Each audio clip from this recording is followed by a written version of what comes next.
नमः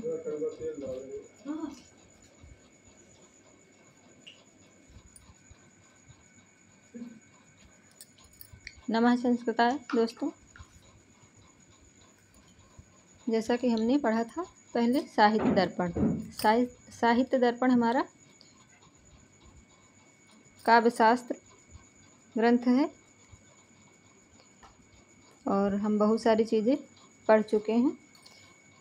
महाभारत, पुराण, लिपि, अभिलेख और रामायण, इन सब चीज़ों के बारे में हमने अच्छे से देखा और समझा।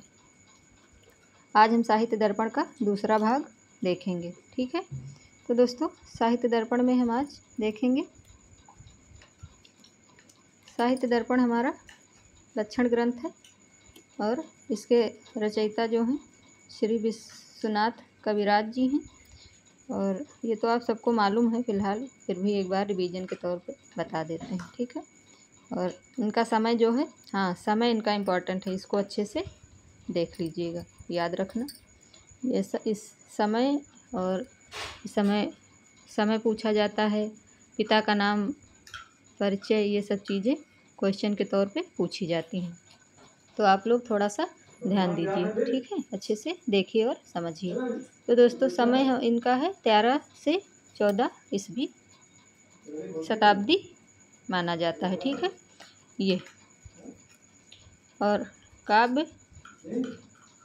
काव्य विभाजन 10 परिच्छेदों में है इनका, ठीक है। जो इनका काव्य विभाजन है वो 10 परिच्छेदों में है। ये कवि परिचय साहित्य दर्पण के चतुर्थ परिच्छेद में कवि ने स्व परिचय प्रस्तुत किया है। चतुर्थ परिच्छेद में ये इम्पोर्टेंट है, ठीक है। ये बहुत ही हमने अच्छे से अपने नोट्स आप लोगों के साथ में साझा कर रही हूँ, शेयर कर रही हूँ। तो आप लोग इसको अच्छे से देखें और समझें और 100% आपको यहाँ से लाभ होगा, ठीक है। और अच्छे से तैयारी करते रहें। तो आगे देखेंगे दोस्तों, आगे है हमारा, सॉरी मित्रों, ये ऐड वर्ड आ जाते हैं। हाँ, तो दोस्तों हम बात कर रहे थे इनका चतुर्थ परिच्छेद में कवि ने अपना स्वपरिचय प्रस्तुत किया है, ठीक है। ध्वन्यालोक 4 उद्धोत, जो ध्वन्यालोक है उसमें उद्धोतों में है, जैसे इसमें परिच्छेद है उसमें उद्धोत है। काव्य प्रकाश में उल्लास है, 10 उल्लास हैं इसमें, ठीक है। और उपाधि, जो उपाधि है इनकी, अष्टादश भाषा वार विलासिनी भुजंग, 18 भाषाओं के ज्ञाता। जो हमारे विश्वनाथ जी हैं वो 18 भाषाओं के ज्ञाता थे। बताइए कितनी बड़ी बात है ना। हम लोग अभी 2-4 भाषा ही नहीं समझ पाते हैं, और पहले देखिए कितना महान कवि और लेखक हमारे हुए हैं कि कितना सारा लिख गए और कितना सारी चीज़ों का ज्ञान होता था, ठीक है। तो दोस्तों आगे देखेंगे, आगे है हमारा कवि सूक्त रत्नाकर संधि विग्रह महापात्र। ये इनकी उपाधियाँ हैं। श्रीमद कविराज, ये भी इनकी उपाधि है। तो थोड़ा ट्रिक से देखेंगे, हमारी गुरु माँ ने हमको समझाया था, वही हम आप लोगों को भी बता रहे हैं।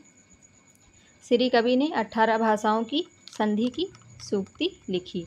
श्री कवि ने 18 भाषाओं की संधि की सूक्ति लिखी। 18 भाषाओं यानी कि अष्टादश वार विलासिनी भुजंग, ये हो गया। और संधि विग्रहिक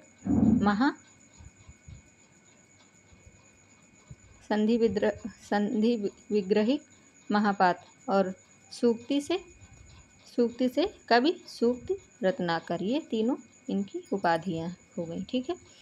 और कविराज विश्वनाथ, ये तो प्रचलित है, जानते हैं सब लोग ज़्यादातर।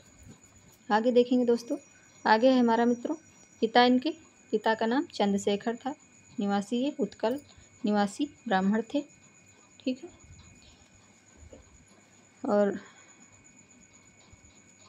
विषय वस्तु जो इनकी है वो प्रथम परिच्छेद जो है उसमें काव्य का लक्षण, स्वरूप,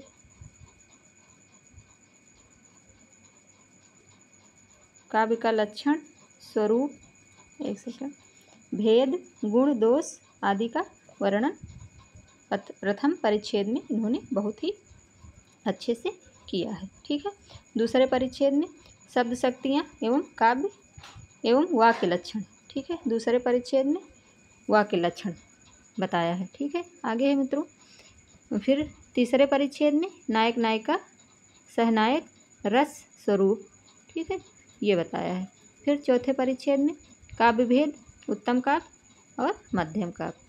चौथे परिच्छेद में काव्य भेद और काव्य भेद में दो भाग हैं, उत्तम काव्य और मध्यम काव्य। ठीक है, तो ये है दोस्तों, सॉरी क्षमा चाहेंगे, ये सब ऐड वर्ड बहुत ज़्यादा आने लगते हैं कभी कभी।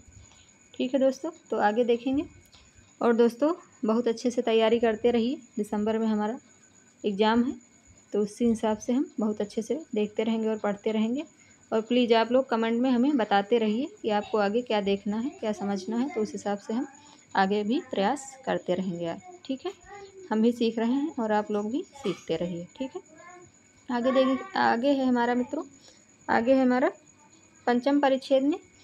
पंचम परिच्छेद जो है उसमें है व्यंजना शब्द शक्ति का स्वरूप। ठीक है, ये व्यंजना, एक सेकंड, व्यंजना शब्द शक्ति का स्वरूप। और फिर आगे हमारा फिर ये हो जाता है 5 परिच्छेद तक। फिर आगे हमारा है फिर मंगलाचरण, ये मेन हमने देखा। आगे मंगलाचरण हमारा आ जाता है। मंगलाचरण जो है वो है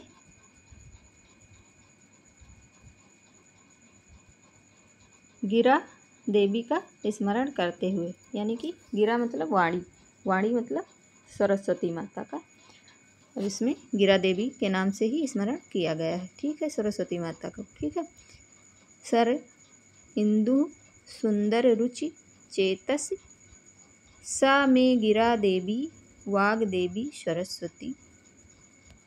वाग देवी सरस्वती का यहाँ उल्लेख नहीं किया गया है। ठीक है, ये यहाँ गिरा देवी के रूप में ही इनका स्मरण किया गया है। अपहत्य तमः संत तमार्थ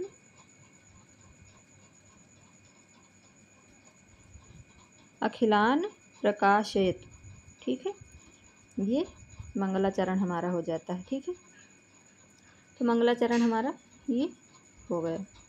ठीक है दोस्तों, आगे हम देखेंगे मित्रों, आगे है हमारा, आगे मंगलाचरण हो गया। मंगलाचरण से आगे फिर मंगलाचरण से भी क्वेश्चन बनते हैं। मंगलाचरण हो गया, और ये सब चीज़ें बहुत इम्पॉर्टेंट हैं। आप इसको अच्छे से देखिए, यहाँ से क्वेश्चन ज़रूर आपका फंसेगा और आएगा। ठीक है, तो दोस्तों आगे देखेंगे मित्रों, आगे हमारा मंगलाचरणे कस्य स्मरणम कृतम वर्तते।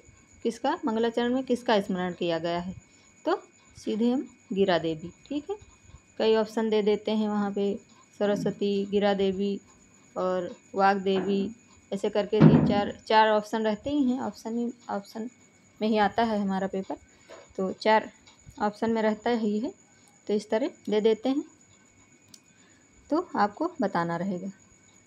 ठीक है, आगे हमारा वही है मंगलाचरणी प्रतिपाद्य विषय का। तो मंगलाचरण में हमारा प्रतिपाद्य विषय क्या है, ये भी वही हो जाएगा, तो गिरा देवी। ठीक है, तो आगे हमारा है इसका, देखिए, चेतस तमः आहत्य, यानी कि हृदय की अज्ञानता हर लो। जो हमारे हृदय में, मन में हमारे जो अज्ञानता है उसको आप हर लो। गिरा देवी से ये प्रार्थना कर रहे हैं। ठीक है, आगे अर्थान प्रकाशयतु। अर्थान प्रकाशयतु का मतलब पदार्थों की अप्रकटता। ठीक है, अप्रकटता। ठीक है, आगे हमारा भाव अप्रकटता नाम, भावों को प्रकट करने में असमर्थता, यानी कि हम असमर्थ हैं भावों को प्रकट करने में। आप हमारे हृदय की अज्ञानता को हर लो और हमें ज्ञान प्रदान करो। ठीक है, ऐसे हमारा मंगलाचरण है। ठीक है, ये विश्वनाथ जी अपने साहित्य दर्पण में मंगलाचरण कर रहे हैं। ठीक है, और इसमें अलंकार है, उपमा, छंद है, आर्य। कभी कभी पूछा जाता है कि इसमें हमारे मंगलाचरण में कौन सा छंद है, कौन सा अलंकार है, तो ये भी याद रखेंगे। उपमा अलंकार और छंद आर्य छंद।